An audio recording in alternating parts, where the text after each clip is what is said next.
ठीक है दोस्तों, अभी हम लोग आ चुके हैं बिल्कुल हमारे नॉर्मल स्क्रीन के ऊपर। एंड इस वीडियो की अगर हम लोग बात करें तो यहाँ पे हम लोग मोटा मोटी दो कंपनीज को कवर यहाँ पे करने वाले हैं।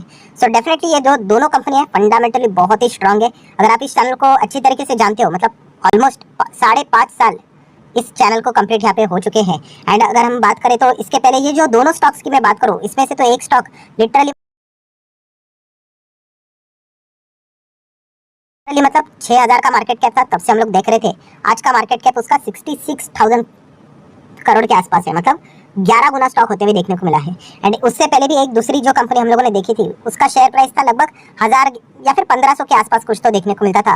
वो भी शेयर प्राइस समवेयर अराउंड 4,500 के आसपास यहाँ पे जा चुका है। मतलब दोनों कंपनियां अच्छा कर रही है। हाँ, एक कंपनी ने तो छप्पर फाड़ के ही रिटर्न दिया है, और ये दोनों कंपनियां भविष्य में भी अच्छा काम यहाँ पे कर सकती है। उसके पीछे के लॉजिक्स भी आपके सामने यहाँ पे मैं रखने वाला हूँ। तो दोस्तों, आप सभी लोगों को पता ही है, सेमीकंडक्टर, यस, सेमीकंडक्टर की रिक्वायरमेंट अभी हर एक सेक्टर में हम लोग को देखने को यहाँ पे मिलती है, मतलब बढ़ती ही जा रही है। पहले तो मोबाइल फोन, सेल फोन, जो भी इलेक्ट्रॉनिक गैजेट्स थे उसमें ज़्यादा थे। बाद में इलेक्ट्रिक व्हीकल से रिलेटेड सारी चीज़ें सामने आ गई, तो और भी ज़्यादा इसका डिमांड बढ़ते हुए देखने को यहाँ पे मिला है। एंड इसके चलते हम लोगों ने देखा भी था बीच में चिप के कितने सारा शॉर्टेजेस यहाँ पे हुआ था। सेमीकंडक्टर की अगर हम लोग बात करें, बहुत सारे लोगों की कमेंट भी आते रहते हैं, सर स्टॉक्स बताइए, स्टॉक बताइए। फुल फ्लेजेड स्टॉक तो अभी तक ऐसा कोई धमाकेदार स्टॉक तो बाजार में देखने को यहाँ पे नहीं मिल रहा है।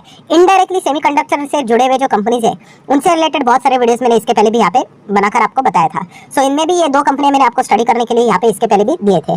सेमीकंडक्टर की बात करें दोस्तों, तो इसमें केमिकल सेक्टर का भी एक बड़ा योगदान हम लोग को देखने को मिल जाता है। देखिए, केमिकल सेक्टर ना हर सेक्टर में आ जाता है, मतलब टेक्सटाइल, खाने पीने से रिलेटेड भी केमिकल, सीमेंट में भी केमिकल रहता है, पेंट में भी केमिकल रहता है, फार्मा में भी केमिकल रहता है। हाँ, बट उसके जो कंपाउंड रहते हैं, ठीक है, वो अलग अलग होता है।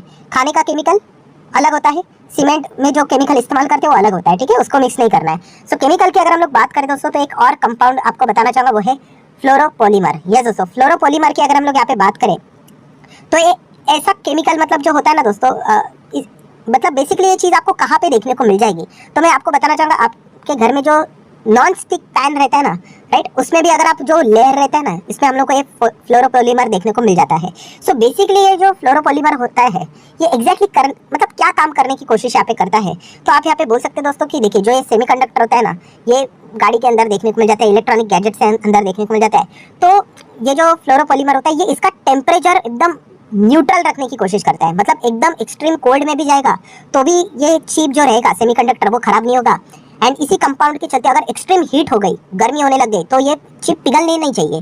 तो इसके लिए अगर हम लोग बात करें तो यस, हाँ, इसके लिए जो टेम्परेचर रहता है वो बिल्कुल न्यूट्रल रखने की कोशिश करता है। आपने देखा है, जो नॉन स्टिकी पैन रहता है आपके घर में, आप खाना पकाने के लिए नीचे से गैस लगा देते हो, ठीक है, बीच में जो खाना यहाँ पे पकाते हो, क्या वो चिपकता है, या फिर नीचे से आग लगने के चलते क्या वो जल जाता है? नहीं जल जाता है। क्यों? क्योंकि इसमें अगर जो लेयर रहता है दोस्तों, ये फ्लोरोपॉलीमर से रिलेटेड ही हम लोग को उसका लेयर देखने को मिल जाता है। एंड यही काम केमिकल कंपनी से जुड़े हुए कुछ कंपनियां हम लोग को करते हुए देखने को मिल जाती है, जो फ्लोरोकेमिकल में हम लोग को काम करते हुए देखने को यहाँ पे मिल जाते हैं। तो उसमें कौन कौन सी कंपनी आ जाती है? तो पहली कंपनी है दोस्तों, नवीन फ्लोरिन इंटरनेशनल लिमिटेड। यस, आप चाहो तो इस कंपनी को स्टडी कर सकते हो। रिकमेंडेशन नहीं है, मैं बार बार कहता हूँ दोस्तों, सिर्फ वीडियो देखकर जो खरीदता है शेयर को, वो कोई बड़ा प्लेयर कभी नहीं बन पाएगा, क्योंकि कभी ना कभी स्टॉक करेक्शन में चले जाएंगे, नीचे आ जाएंगे, फिर उसके हाथ पैर कांपने स्टार्ट हो जाते हैं। बट हाँ, इस कंपनी की अगर हम लोग बात करें तो इसके पहले भी 1500 के आसपास इसको कवर किया था। अगर आप चाहो तो पुराने वीडियो को देख सकते हो, लिंक ऊपर आई बटन पे दे दिया है, ठीक है। तो वीडियो का टाइटल अभी भी मुझे याद है, क्योंकि तभी IRCTC बहुत पॉपुलर चल रहा था, तो हमेशा की तरह मेरे थोड़े से टाइटल आपको पता ही है कि अलग स्टाइल के होते हैं, कि हाँ, IRCTC को छोड़ो, थोड़ा इस स्टॉक को देखो करके। तो नवीन फ्लोरिन तभी हम लोगों ने देखा था, 1500 का स्टॉक था, अभी 4500 का हो चुका है। हाँ, ये कोई मेरा रिकमेंडेशन नहीं था, खरीदना है नहीं खरीदना आपकी मर्जी। अभी की बात करें, इसमें एक ही बैड न्यूज़ है, ये स्टॉक नीचे ही नहीं आ रहा है। कई टाइम तक भागते रहो, उसके बाद इतना लंबा समय हो गया कंसोलिडेशन फेज, एंड वो भी धीमे धीमे करके ऊपर ही जा रहा है। ये एक ही बैड पॉइंट हम लोग को देखने को यहाँ पे मिल रहा है। केमिकल सेक्टर से बिलोंग करता है, नंबर्स भी इसके इतने कुछ खास यहाँ पे, मतलब कई टाइम से हम लोगों ने देखा ओके टाइप के थे, बट स्टिल यहाँ पे कोई बड़ी बिकवाली देखने को अभी तक नहीं मिली है। रिजर्व्स की बात करें तो कमाल के रिजर्व्स है, 1000 करोड़ के थे, अभी 2000 करोड़ के हो गए।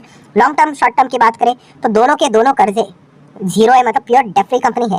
एंड कैश इक्विवेलेंट की अगर हम लोग बात करें तो वो भी आप देख सकते हैं, 13-14 करोड़ का कैश देखने को यहाँ पे मिल रहा है। जरूर हम कह सकते हैं कंपनी का जो परफॉर्मेंस बहुत ही शानदार रहता है। रेफ्रिजरेशन जो गैसेस रहते हैं, इसमें भी इस कंपनी का बड़ा योगदान हम लोग को देखने को मिल जाता है। एंड और अलग अलग चीजों में भी ये कंपनी अपना काम यहाँ पे करती है। देन अगर हम लोग बात करें शेयर होल्डिंग, मार्केट कैप की अगर हम लोग बात करें, शेयर होल्डिंग पैटर्न के ऊपर बाद में आ जाते हैं। 22,000 करोड़ का मार्केट कैप है, मतलब मिड कैप क्वालिटी की कंपनी है। वोलेटिलिटी अच्छी रहेगी, ये पॉइंट आप लोगों को पता है यहाँ पे होना चाहिए। शेयर होल्डिंग पैटर्न की बात करें तो आप देख सकते हो 28% प्रमोटर के पास होल्डिंग देखने को मिल रही है, ठीक है। ऐसा देखकर हमें लगता है कि अरे कंपनी खराब होगी करके, ऐसा नहीं। इंस्टीट्यूशनल इन्वेस्टर का भी पार्टिसिपेशन देखिए 18.5% FII है।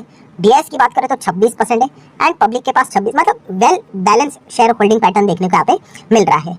ठीक है, हाँ अगर ऐसा होता कि प्रमोटर 28-29% एंड इंस्टीट्यूशनल इन्वेस्टर बहुत ही कम है, बहुत ही कम, एंड ज्यादा पब्लिक के पास शेयर देखने को मिल रहा है, सो फिर हम लोग कह सकते हैं कि चलो छोड़ दीजिए, दूसरा स्टॉक देख लेते हैं। बट यस, बाकी अगर देखा गया तो सब कुछ बढ़िया है एंड ये भी अगर हम लोग चीजों को अगर कंसिडर करेंगे तो कोई ज्यादा रेड फ्लैग नजर नहीं आता है। तो नवीन फ्लोरिन को आप चाहो तो जरूर स्टडी यहाँ पे कर सकते हो। सेकंड कंपनी दोस्तों SRF लिमिटेड। यस, ये भी कंपनी कोई नई नहीं, पहले जैसे मैंने आप लोगों को बताया कि 6000 करोड़ का मार्केट कैप था, तब से हम लोगों ने इसको कवर किया था। अभी आप देख सकते हैं 67,000 करोड़ का मार्केट कैप है। ठीक है, अभी आप पुराना वीडियो को अगर आप देखोगे तो तभी भी आपको इसका प्राइस 2000 के ही आसपास देखने को मिलेगा एंड बाद में ये कंपनी आपको पता है 12,000 तक गई थी, तो वहां से 2000 कैसे आ गई? ऑब्वियसली बोनस पेड हुआ, इसी चीज के चलते स्टॉक नीचे आया करके। सो अगर उसका भी पुराना वीडियो अगर मुझे मिला, ढूंढना पड़ेगा बट मिल जाएगा, ऐसी कोई दिक्कत की बात नहीं, याद रहता है मुझे, तो लिंक मैं ऊपर इसका भी आई बटन पे दे दूंगा। तो आप शेयर प्राइस को मत देखना, वहां पे जाके मार्केट कैप को देख लेना, तो आपको पता चल जाएगा। शेयर होल्डिंग पैटर्न के ऊपर हम लोग बाद आ जाते हैं, पहले बैलेंस शीट देख लेते हैं। रिजर्व देखिए 3000, 4000, 6000, 7000, 8900 करोड़ के रिजर्व से। कर्जे की बात करें, हाँ कर्जा है कंपनी के ऊपर कितना है? 1700 करोड़ का कर्जा है। तो कर्जा होना कोई पाप होता है क्या? नहीं, प्रोवाइडेड कर्जे का सही इस्तेमाल होना चाहिए। आपका कर्जा बढ़ रहा है, उसी के साथ साथ अगर आपका प्रॉफिट भी बढ़ रहा है, कोई चिंता की बात नहीं। हाँ, डेंजर साइन कौन सा होता है? हाँ, वो कर्जा बढ़ रहा है, लोन बढ़ रहा है एंड प्रॉफिटेबिलिटी नीचे आ रही है, तो वो खतरे की घंटी जो रहती है, जो मैंने आपको सिखाई है, वो हम लोग को देखने को मिल जाता है। एंड कैश इक्विवेलेंट की बात करें तो किधर चला गया कैश एंड कैश इक्विवेलेंट? तो ये देखिए मिल गया 500 करोड़, 550 करोड़ का कैश भी है। सो बहुत ही धाकड़ कंपनी, बहुत बड़ी कंपनी है, कोई ज्यादा बड़े इंट्रोडक्शन की जरूरत इनको पड़ती नहीं है। SRF की बात करें तो लगातार इनका रेवेन्यू भी हम लोग को बढ़ते हुए देखने को यहाँ पे मिला है। प्रॉफिटेबिलिटी की भी अगर हम लोग बात करें तो लगातार बढ़ते हुए देखने को मिल रही है। बहुत ही शानदार कंपनी है, कोई ऐसी नहीं है कि पहली बार हम लोग इसको यहाँ पे कवर कर रहे हैं, लगातार अच्छा परफॉर्मेंस देखने को यहाँ पे मिला है। एंड अगर हम लोग यहाँ पे बात करें तो थोड़ा सा एक डेटा दिखाना चाहूंगा, थोड़ा सा रिफ्रेश कर लेता हूँ। तो यस, ईपीएस आप देख सकते हैं, ये देखकर बहुत सारे लोग कंफ्यूज हो जाते हैं, सर ईपीएस देखिए पहले कितना जबरदस्त ईपीएस था, ये क्या हो गया? तो दोस्तों ईपीएस का फॉर्मूला आप लोगों को पता होना चाहिए। अर्निंग पर शेयर का फॉर्मूला क्या होता है? बहुत ही सिंपल है, एनपीएटी मतलब नेट प्रॉफिट आफ्टर टैक्स। ठीक है, उसमें से प्रेफरेंस डिविडेंड हटा दो। यूजुअली इसको कोई बोलता नहीं प्रेफरेंस डिविडेंड, क्योंकि कंफ्यूजिंग हो जाता है। आप इतना ही बोल दो कि कंपनी ने जितना प्रॉफिट कमाया, मतलब जो डिवाइड अगर आप करोगे डिनोमिनेटर में नंबर ऑफ शेयर्स, ठीक है, जो इक्विटी शेयर होल्डर के लिए। सो अगर मैं बहुत आसान भाषा से बोल दूं तो कंपनी का जितना भी प्रॉफिट बनता है post tax, obviously before tax नहीं, उसको आप जितने भी नंबर ऑफ शेयर्स है उससे यहाँ पे आप डिवाइड करोगे तो आपको ईपीएस मिल जाता है। सो बताइए मुझे कि ईपीएस 177 का अभी इतना नीचे कैसे आ गया? 70 तक इतना नीचे कैसे आ सकता है ईपीएस? ऑब्वियसली प्रॉफिट तो इतना ही रहेगा, नंबर ऑफ शेयर्स बहुत बढ़ चुके होंगे। सो नंबर ऑफ शेयर्स क्यों बढ़ गए होंगे? ऑब्वियसली बोनस स्प्लिट दिया इसी के चलते, तो इसलिए ये देखना भी इंपॉर्टेंट यहाँ पे होता है। इसलिए आपने देखा होगा ईपीएस के नीचे डाइल्यूटेड ईपीएस होता है। हाँ, तो वो इसी के लिए रहता है कि अगर कोई ऐसी कंपनी चीजें कर लेती है, बोनस रहता है, कभी राइट इशू रहता है, ठीक है, कभी कंपनी ईसॉप देती है, तो इस चीज के चलते वो डाइल्यूटेड ईपीएस होता है, वो भी थोड़ा बहुत हम लोग को देखने को मिल जाता है, वो उसको एडजस्ट करके वैसे यहाँ पे दिखा देते हैं। सो ये पॉइंट हम लोग को बेसिकली समझ में आना चाहिए कि ईपीएस देखने के बाद इतना बड़ा डाउनफॉल नजर आ रहा है, तो ये चीजें जरूर चेक करनी चाहिए कि आपको ये डेटा मिलेगा। ये देखिए कंपनी का बोनस या फिर स्प्लिट का डेटा चेक कीजिए, बोनस चेक कर ले तो ये देखिए 2021 में क्या नजर आ रहा है। कंपनी ने मतलब जिनके पास भी एक शेयर था उनके 4 शेयर हम लोग को एक्स्ट्रा होते हुए देखने को मिले हैं। एंड कोई स्प्लिट वाली खबर है क्या? तो अभी तक स्प्लिट तो नहीं दिया है। सो इसी चीज के चलते हम लोग को क्या होते हुए देखने को मिला कि एग्जिस्टिंग शेयर अगर आपके पास एक था तो और 4 शेयर हो गए, मतलब टोटल 5 शेयर हो गए, तो डिनोमिनेटर बहुत ज्यादा बढ़ जाता है, तो ऑटोमेटिकली ईपीएस नीचे आ जाता है। ये इसके पीछे का रीजन होता है। ठीक है, तो ये पॉइंट भी हम लोग को पता होना चाहिए। बाकी शेयर होल्डिंग पैटर्न की बात करें तो 50% प्रमोटर के पास होल्डिंग है, आप देख सकते हैं कोई भी शेयर गिरवी नहीं है। एफआईएस की अगर हम लोग बात करें तो कितना है? 20% की होल्डिंग है। डीआईएस की अगर हम लोग बात करें तो 13 से 14% के आसपास की होल्डिंग है। पब्लिक की अगर हम लोग बात करें तो 15% की होल्डिंग देखने को मिल रही है। सो कुल मिला के स्टोरी अगर हम लोग यहाँ पे आपके सामने रखते तो SRF and Naveen fluorine international limited बहुत ही कमाल की कंपनी। अभी इनमें प्रॉब्लम क्या हो जाता है, सेमीकंडक्टर का यही खबर सुन के बहुत सारे लोग पैसा लगा देते हैं एंड शुरू हो जाते हैं फटाफट पैसा बनेगा, फटाफट नहीं बनेगा। इस इंडस्ट्री को समझिए, इलेक्ट्रिक व्हीकल की शुरुआत अभी अभी हुई है, भविष्य में इलेक्ट्रिक व्हीकल और जबरदस्त सेक्टर बूम होगा, तब सेमीकंडक्टर की डिमांड और जबरदस्त हायर लेवल पे जाएंगे एंड तभी ये कंपनियां और भी जबरदस्त कमा पाएगी। तो ये इसके पीछे का लॉजिक है, जो मैं सेम आपको रिन्यूएबल सेक्टर से रिलेटेड भी कहता हूँ, सेम मैं ड्रोन टेक्नोलॉजी से रिलेटेड भी कहता हूँ एंड सेम मैं आप लोगों को और भी अलग अलग सेक्टर जो होते हैं फ्यूचर ओरिएंटेड सेक्टर में यही चीज होती है दोस्तों, क्या पैसा लगाने के बाद आपको भयंकर होल्ड करना पड़ता है, तभी जाके वो पैसा बनेगा।